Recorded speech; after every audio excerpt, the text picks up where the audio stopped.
Hey, so this video is gonna seemingly come out of nowhere, but I decided to do a tier list of all of Rush's discography. Um, this tier list on screen is one that I made last year. I didn't put it on YouTube or anything. I kind of just did it for fun on the side. But after going through the whole discography, another year later, I definitely want to make some changes to it. I wanted to get my thoughts down, in audio at least. Thought it'd be something fun to look back on. Now, so for some context, I've been listening to Rush since I was about 13. Um, my dad got me into it. He was like big into metal and rock. I mean, he's still big into metal and rock. But one of the bands he turned me on to was Rush, who also happened to be Canadian. So that's pretty cool. And they were my favorite band for a lot of my school and even after. There was a time in like late university, maybe like mid university for me, where I stopped listening to them. I kind of like grew out of them. But now coming back, say about 2024, I've just been on constant Rush grind, and holy crap, I freaking love this band, love this music, rediscovering music that I did not know at the time because I hadn't really listened to it. I only listened to so many albums at the time. Wasn't until I got on to Spotify and YouTube and whatever, going through their whole discography and finding out how freaking amazing this band is. Um, I guess I might as well just get into it here. So this tier list I'm going to be modifying. I'm going to be starting from the bottom and working my way to the top. Uh, Not really going to be any spoilers, I guess, but I will say that generally how things look here are probably going to be how they're going to be in the final tier list. I don't want the video to go on too long either, so I'm just going to jump right in to how these rankings are going to go. Right off the bat, though, I'm probably going to change all these to just be letter grades because I feel like that's easy for me to understand. But generally, I'm of the opinion that there are no bad Rush albums. Uh, and I say that with confidence. They have 19 studio albums, going from, I believe, 1974 to 2012. So, yeah, it is a long, long history of music. So I'm gonna start at this D tier here, work on these three albums, and then work my way up the ladder here.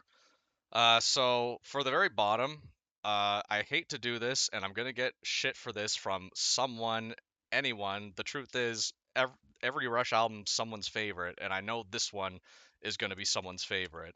But I'm changing this tier to be the no Neil Peart tier, and you already know what album is going here, and it's frickin' Rush 1, Rush the debut album, Rush, whatever you want to call it.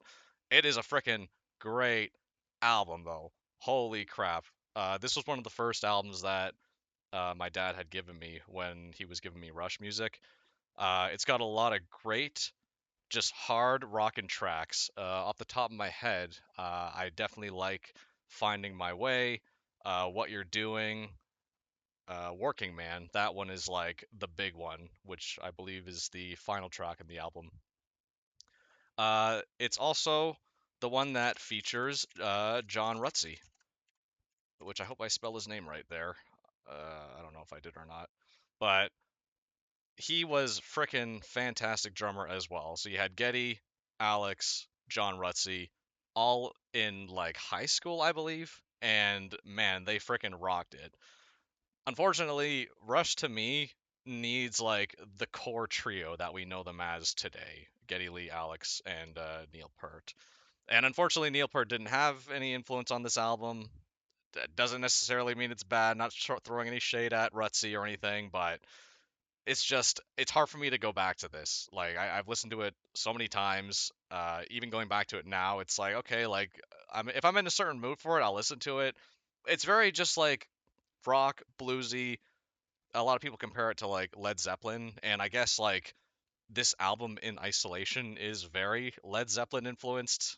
There probably are some other bands that are mixing there at the time. But to me, it's like it's Rush, but not the Rush that I really resonate with. So that's why it's going down here, and I hate doing this, but it, some albums got to be at the bottom. That's the way the tier lists work. Um, I'm not saying don't listen to this though. Again, there are no bad Rush albums. Just for me personally, I feel like this spot is fine for it. I might move it up as these like shift around, but we'll keep it here for now. So on to D tier, we got uh, Presto and Test for Echo. Um, and thinking about it, I kind of think I would put Presto up and keep Test for Echo down here. I don't dislike Test for Echo though. I'll put you over here. Um, so with Test for Echo, that was the last album before their breakup after Neil Peart's loss there when they went on to make Vapor Trails. But they had a lot of good songs on it, I thought. I listened to this one a lot in university, actually. Um, you had Test for Echo, the title track. You had Driven. That one was really good. Totem was a favorite of mine. Resist is a like a top 10 song for me. So a lot of good music. Some weird stuff going on. Like I know they had like Time and Motion, Virtuality, Dog Years, which is actually not that bad, even though that one does kind of get a lot of flack from fans.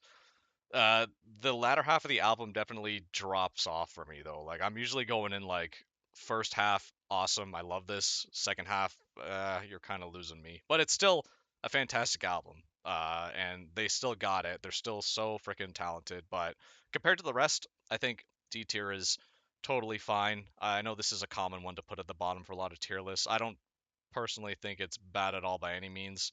Um, and not to say it's necessarily better than the first one, but again, Neil Peart's here, so that's why this is the no Neil Peart tier. As for Presto, I've definitely come to appreciate this album a lot more in recent years because I did listen to this one back in high school or university, I forget when. Never really got the hang of all the songs on it. I think my dad let me this one.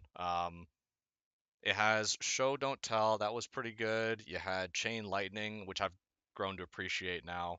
The Pass, that's like fantastic. Hand Over Fist was a favorite.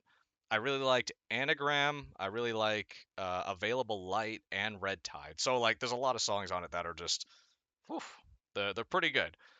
The criticism with this album, though, is I think a lot of people say that it's very thin sounding, which, yeah, I would agree. There is a bit of a thinness to it. It doesn't really stick with a lot of people.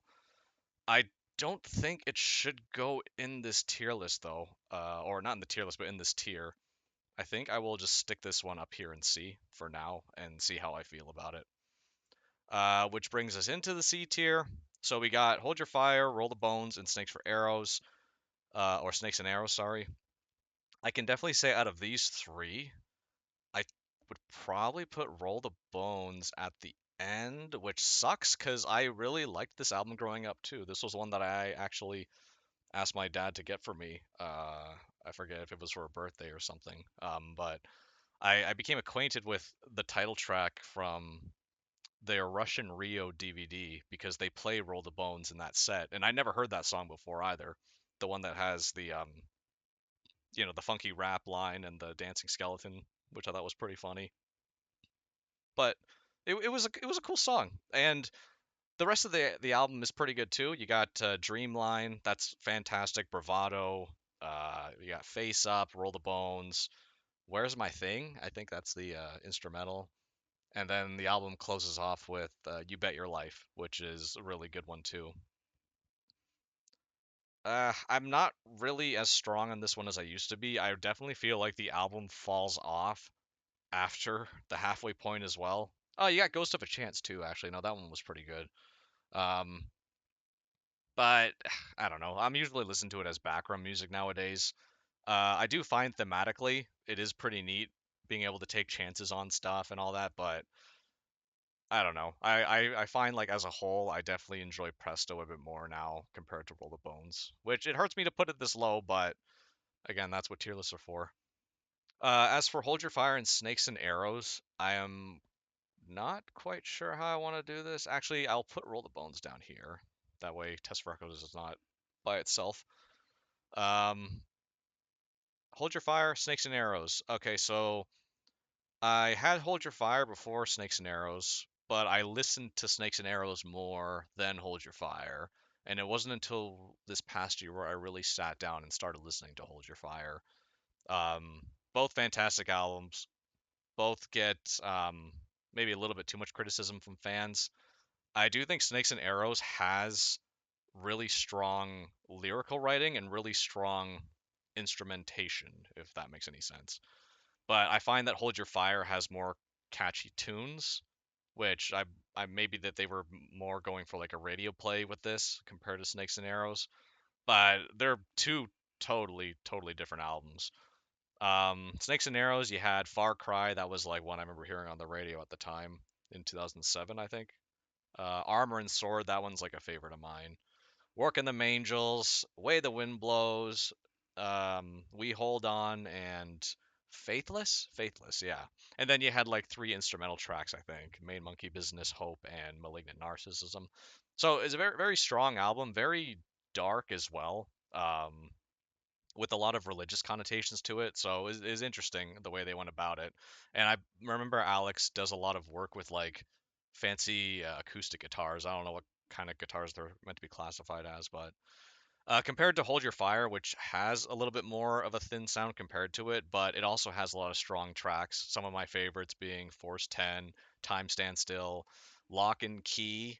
Um, it also has Tai Shan, which I do like that song, and I think it closes off with something with the water. I forget. Is it High Water? I can't remember the name of the track, but it was pretty good too. Also like Open Secrets. So yeah, it has a lot of a lot of good songs. Shoot, I actually don't know where I want to put these. Maybe Snakes and Arrows ahead. Ugh, I don't know. Time Stand Still is like one of my favorite songs ever. It's like a top three song for me. Uh, mm, I think I'll just go with this for now. I think if I were to put them side by side, I do feel like Snakes is a stronger album compared to Hold Your Fire. But I do like them both. I kind of feel like they're both like on the same line here. Um, so yeah, that's that. So let's go up to the B tier, and B, I have a lot of freaking albums sitting here because I didn't know at the time where I wanted them, and I just thought, yeah, they're good. But now, for sure, I know how I want to do this. So first of all, I'm gonna put Vapor Trails and Counterparts down here because I definitely want to be comparing these two. I think all the rest of these guys are fine where they are, but I'll probably end up moving them up anyway. Um, Now, between Counterparts and Vapor Trails, I think I want to say Vapor Trails is my preferred album. Because let me see, I listened to that one first. That was like I think that was the first Rush album my dad actually got for me in terms of me owning my own album. I've listened to the remix that came out in 2013. I have the original album. I don't think like I think the remix is better than the original, but I've heard some people say they prefer some songs on the original to the remix. To me, it's like a tomato kind of thing. Like it's the same music, it just sounds a bit different. Whether it sounds better or not is subjective. This is me just ranking the original and the remix as one album, basically. But it was a dark time in the band's history. I remember that happening with Neil Peart. So there is a lot of dark themes to the album, a lot of reminiscing and dealing with tragedy. And it also has a very loud sound as well. Like it's very rock heavy focused, even more so than Counterparts. Um, as for Counterparts, it's a bit weird with me with this one because like on the surface, I feel like this is a really strong Rush album when I look at the list of songs. And I've listened to this album so many times, even in university, I was going through it front to back. But again, it has the same problem that like Test for Echo and Roll the Bones has for me, where it starts off strong, and then by the halfway point, after like Nobody's Hero, um, around there, it tapers off, but it does pick back up towards the end with songs like Cold Fire and Everyday Glory, which are two songs I freaking love. And the start of the album is strong too, with Animate, Stick It Out, Cut to the Chase. Like those are awesome. It's the songs that are in between where it definitely feels like it dips down, and I'm not quite sure how I feel about them. Alien Shore, Speed of Love, like I mean they're fine. Between the Sun and Moon, like yeah, they're fine. I don't think they're bad. It's just they don't really do much for me. I think I enjoy this album more than Snakes and Hold Your Fire though. I don't even know if that's true. Shoot. I feel like I would want to put Hold Your Fire above it now that I think about it. I think I'll move you down. I'll put Snakes up here. No, I'll keep Snakes down there. I think Vapor Trails is definitely the winner for me between the two. You got what? Earthshine. You got Ghost Rider, One Little Victory, Nocturne, frickin' Out of the Cradle. I guess that one's not like crazy, but you got Stars Look Down, Peaceable Kingdom, and the title track, Vapor Trail. Like, yeah, it is it is an album that has so much emotion. And when I'm in the mood for this, like, it really kicks. Like, I freaking love it. Um, I still don't feel like Counterpart should be down here though. Um, I don't know if I like it more than Snakes and Arrows though. Is the thing. I feel like if uh, I feel like I need to be in a certain mood to listen to Snakes and Arrows, but I also feel that way about Counterparts. Maybe I would. Yeah, I think I'd putting it above Presto and behind Hold Your Fire makes sense. Not to say anything negative about this one though, because I do like Counterparts, but again, it's got that ebb and flow that doesn't really do it for me that the other albums, like all these ones up here, basically don't have. So yeah. So Vapor Trails is fine down here. I think it does go behind the rest of these guys. So I'll take a look at what we got on this row at B. Um, we got Farewell to Kings, Permanent Waves, Grace Under Pressure, Signals, and Fly By Night. So right away, I'm gonna knock Farewell to Kings, Permanent Waves, and Grace Under Pressure up here because I do feel like they would go above these ones. And I'll pull Caress of Steel down here. Now, looking at this, I would probably put Fly By Night ahead of Caress of Steel, but I'm not sure. So I guess I'll talk about these two. So Caress of Steel, I grew to really love recently. Because it was an album that I had for a while, but never really gave it much thought because it had a really strong opening, but then fell off like really hard. Like you'd have Bastille Day, you had Think I'm Going Bald, and you had Lakeside Park, and then the two epic tracks being The Necromancer and The Fountain of Lamneth, which are both like 20-minute songs as far as I know, or something like that. And they get really weird. They're very like medieval fantasy Dungeons and Dragons-y, you know what I mean? It tells a really good story, and they do a lot of cool stuff. It definitely feels like this is the predecessor to what 2112 would go on to do, and then yeah, this album did come before 2112. But I've definitely grown to like it and appreciate it. Honestly, like the genius of their writing. Like I know this one wasn't as big a hit as Fly By Night was, but I don't know. I think the weirdness of it is what attracts me to it at the end of the day. Fly By Night I find is an easier listen if I just want to listen to old Rush like at their peak during that time. And like yeah, Fly By Night, you got freaking Anthem, By Tor and the Snow Dog, Fly By Night, Making Memories, and even Rivendell. I think Rivendell's like the ballad on it. I like them all. Like it's honestly such a freaking strong album for being the first album that Neil Peart would perform on. If I were to put two and two together, though, I think Caressa Steel barely nudges out. Um, so I think this placement's fine. And then that brings me to the last boy on this list being Signals, which I did listen to this a lot in high school and university, front to back. This one uh, is huge for so many Rush fans. You got Subdivisions, Analog Kid, Chemistry, New World Man, Digital Man, Losing It, the Countdown. Like, this is fantastic. This is the album that came out after Moving Pictures, I believe. Um, the only reason why I would putting it here is because I don't feel like it's as strong as the stuff that is above it, but it's still freaking fantastic. Like Subdivisions is such an iconic track. And the rest of the album is no slouch either. I think the only song on it that I'm not too crazy about is The Weapon. I think the weapon or the countdown. I can't remember. One of them is just like really weird, but the rest of the songs, phew, fantastic. And I believe it was my dad that gave me this one as well. Um, okay, so I think that's pretty good for the B tier. Now moving on to the A tier. I guess I'll start on the right side here. We got Grace Under Pressure, Permanent Waves, Farewell to Kings. So I've really grown to appreciate these three albums this past year. I hadn't really listened to any of them. I knew songs on them, like I knew songs like Distant Early Warning, Red Sector A, Spirit of Radio, Closer to the Heart. Like I knew them from the live shows they would do. I knew them from some like the greatest hits, like the retrospective tracks that they would release. That's where I knew them from growing up. I never had any of these albums.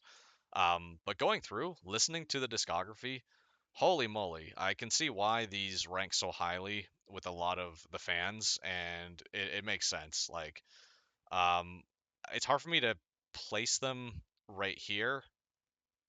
I think I want to move them ahead of 2112, though. I feel kind of strongly about that actually. Okay, so let me talk about 2112. I know this is like such an iconic album for Rush. I listened to this one a freaking lot. This was one of the first albums my dad actually gave me. He gave me three albums. It was the debut album, 2112, and Moving Pictures, to get my feet wet with Rush, if you will.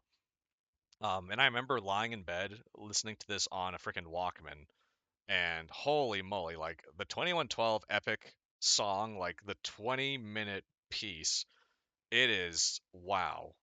Like it's hard to describe unless you've listened to it, but it is freaking one of the greatest pieces of music ever written by three people, okay? It is honestly incredible. Like I said, it feels like Caress of Steel walked so 2112 could run. It feels like that's what their Necromancer and Fountain of Lambeth were ultimately trying to be when they ended up coming up with this. And the second half of the album is no slouch either. You got Passage to Bangkok, you got The Twilight Zone, Lessons, Tears, and Something for Nothing. All fantastic songs. This is like such an easy front to back. I'm listening to this for sure. Um, the only reason why I think it's here at the bottom of the A tier is just because think I like the other stuff better. I definitely feel like I am a big fan of the 80s stuff more so than the 70s. That's not true though, looking at some of this other stuff up here. I guess it's just down to my preferences. I kind of got used to 2112 growing up, compared to what I've been listening to now, and I do revisit 2112 from time to time. I haven't really done it lately. Maybe if I do listen to it again, I'll probably kick this one up to the S tier. Who knows? Um, but I think for now this is a pretty good place, and yeah, I have nothing negative to say about it. So going over to the rest of these guys over here, um, I think I would put Grace Under Pressure ahead of Permanent Waves, but below Farewell to Kings. So, Grace Under Pressure, you got Distant Early Warning, you got After Image, really freaking great song that no one ever talks about. Red Sector A, um, Kid Gloves, that one's a really good one that I like too. And the ending track is Between the Wheels. Really strong stuff. The only song I'm not too crazy about on this is probably The Body Electric and maybe Red Lenses, but they're still really good songs anyway. I do like the dark tone of the album overall. It definitely feels like if Trails is supposed to be reflecting on tragedy, Grace Under Pressure feels like a foreboding tragedy, like something's about to happen that's like bad. That's like what it feels like over the course of the album. There's like a foreboding darkness about it, and I don't know. It's moody. The lyrics are really good. The music is really good. Really heavy on the synths. I think it's really freaking great, and I know there's a lot of fans that love this one too. It definitely rose up for me, so that'll put Grace Under Pressure here. I had a Permanent Waves, which I was already pretty familiar with this album because I knew most of the songs. You had Spirit of Radio, Free Will, Natural Science, Jacob's Ladder. So like Jacob's Ladder, I learned about from the Exit Stage Left live album.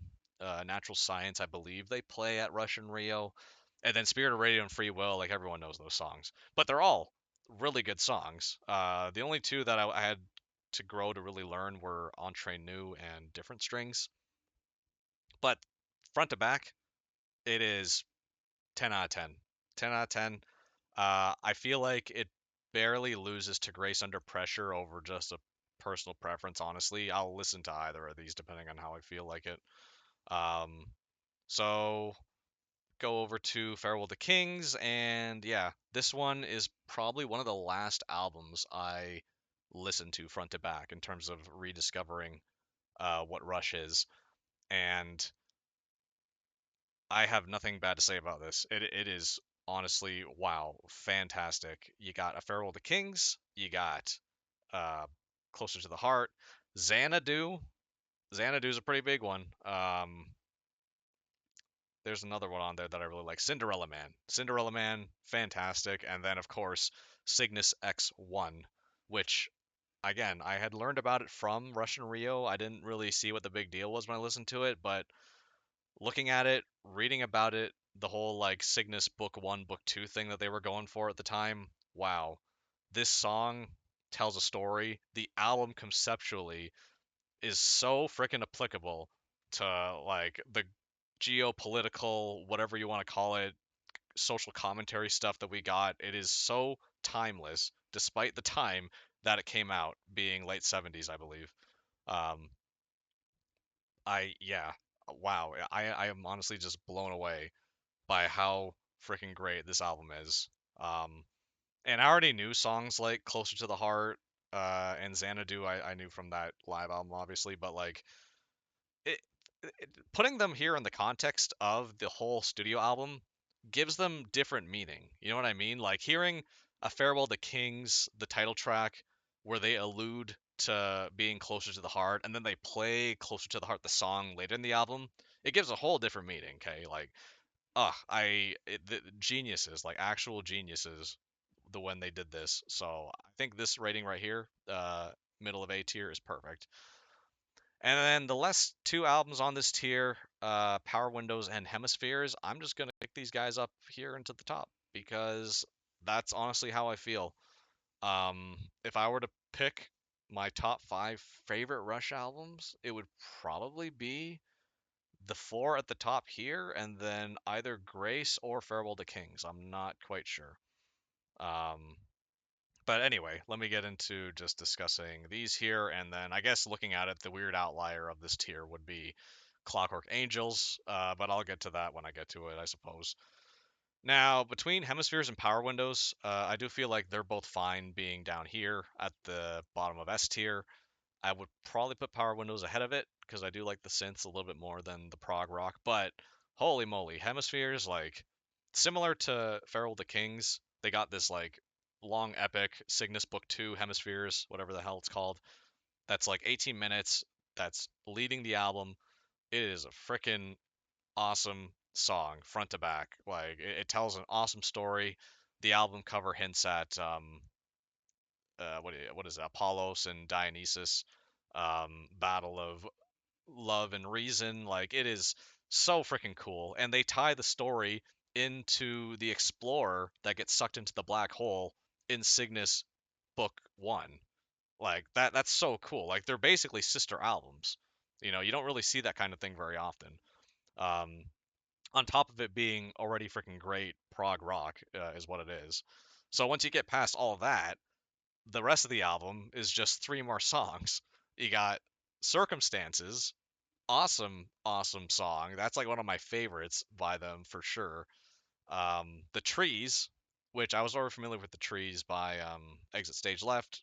Great song. It's to me, I feel like it's the weakest song on the album, but if the weakest song is the Trees, I think that freaking says a lot, okay, about the quality of this. Like this is like, oh my gosh. And then the final song, La Villa Strangiato, ah, I mean, what is there to say about that? That's one of the greatest instrumental tracks they ever wrote. Um, so front to back, this album is just pitch perfect, and I probably would put Farewell to Kings and Hemispheres in like the same playlist. Just like join them together. Join the ending track of this to the starting track of this, and it's just like a freaking beautiful set of music. It's honestly like so great. And then I guess we go into Power Windows, which this one took me by surprise. This was after I got back into listening to Rush this past year. This wasn't the album that got me into it. I'll tell you the album that got me into it right after this, but um, it really surprised me because I knew some of the music on this already from their retrospective series. I like they got the Big Money, they got Marathon, they got there's one more on there that I think Mystic Rhythms, and like they're all great songs. I'm not that crazy about the Big Money, but I really like the rest of the music that's going on here. Big Money is just like a good song all around. Um, you got what's after the Big Money? You got Grand Designs. Wow. You got Territories. Wow.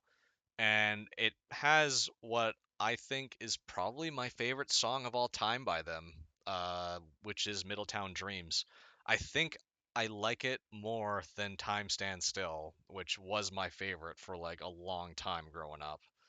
But I think now at this point, when I think about it, Middletown Dreams definitely resonates with me the most. It is just like it's such a heavy synth album, like synth all around is all this is. But I don't know, I freaking love it. It's got a very like positive vibe with also talking about some dark topics like the Manhattan Project. That was another song on there. Emotion Detector, another freaking great song. Just all around, the sound quality. Oh my gosh. I just want to freaking bury myself in this album.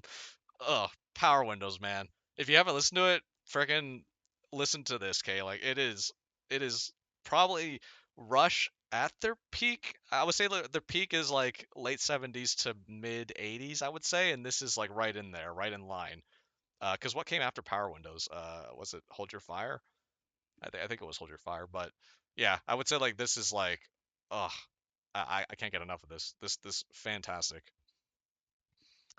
Um, okay, so then that brings me to the album that got me back onto listening to Rush this past year, and I have to give it to Clockwork Angels. And I'm keeping it here in the S tier because I still feel that way about this album a year later. I still listen to it. It's the last album that they put out in 2012, and it wasn't until the passing of Neil Peart that I decided to sit down and listen to this. Because I did have this album at the time in 2012, but I kind of fell off of Rush at the time. It was around university for me. I was listening to other stuff, didn't really have much interest in Rush. It was kind of like, okay, I've been here, done that. Snakes and Arrows was great, but I'm okay. I'll take a pass on Clockwork Angels.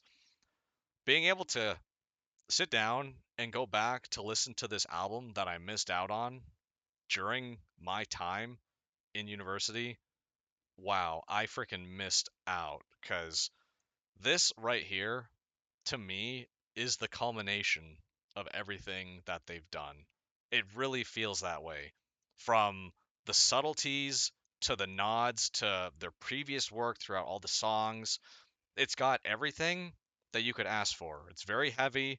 I don't think there's any synths at all inside this album at all. It feels very much like Rush doing what they were doing with 2112, what they were doing with Counterparts, what they were doing with everything, all brought together into telling an epic story about some dude in a frickin' uh, steampunk town. I never read the book, so I don't know exactly what Clockwork Angels is about.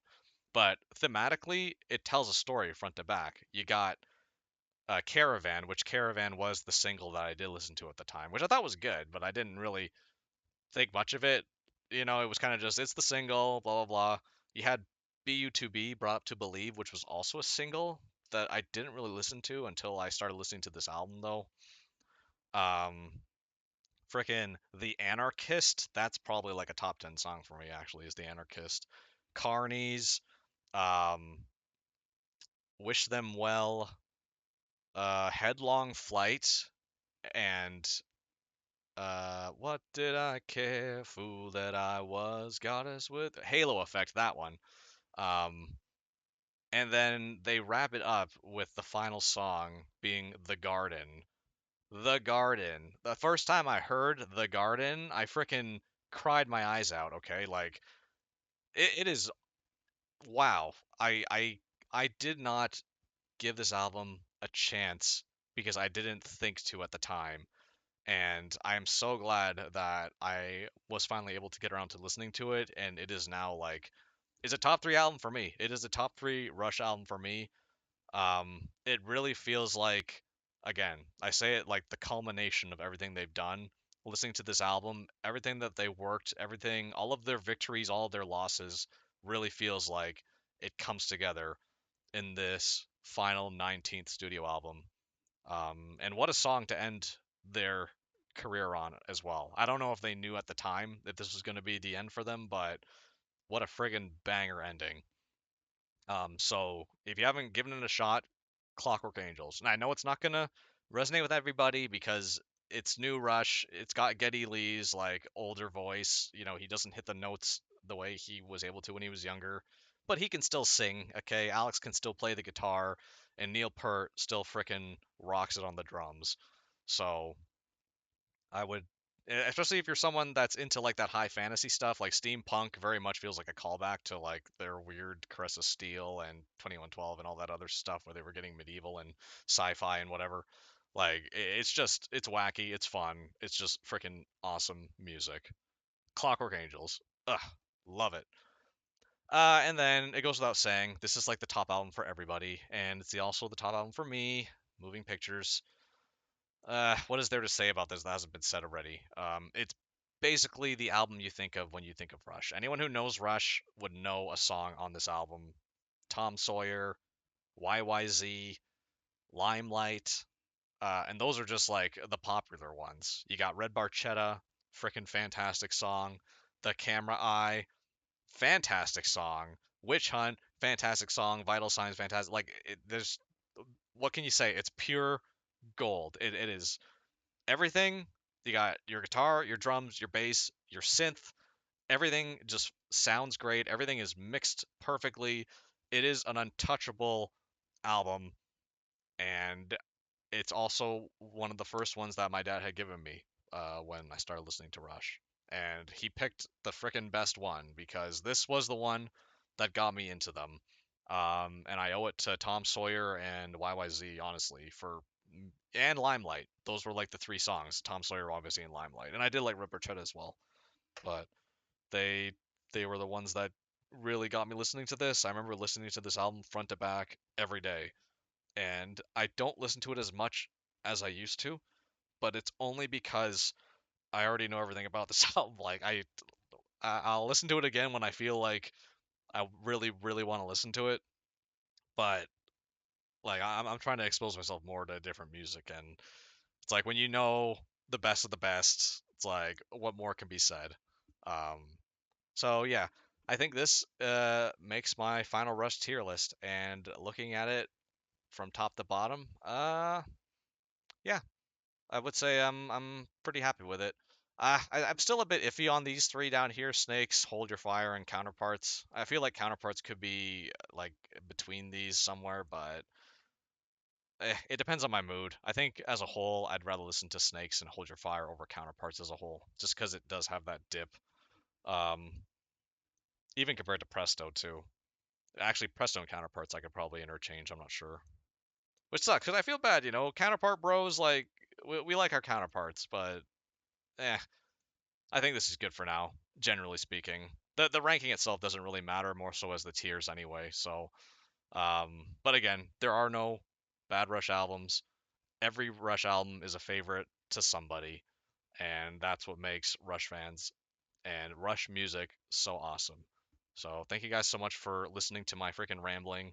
I'm probably not going to do another one of these videos at all because I don't really know as much music from a single band as much as Rush. I just felt like doing this because I wanted a recording of it to look back on in the future. So if you enjoyed it, thank you so much. If you hated it, I have nothing to say about that. But yeah, Have a nice day, and see you later.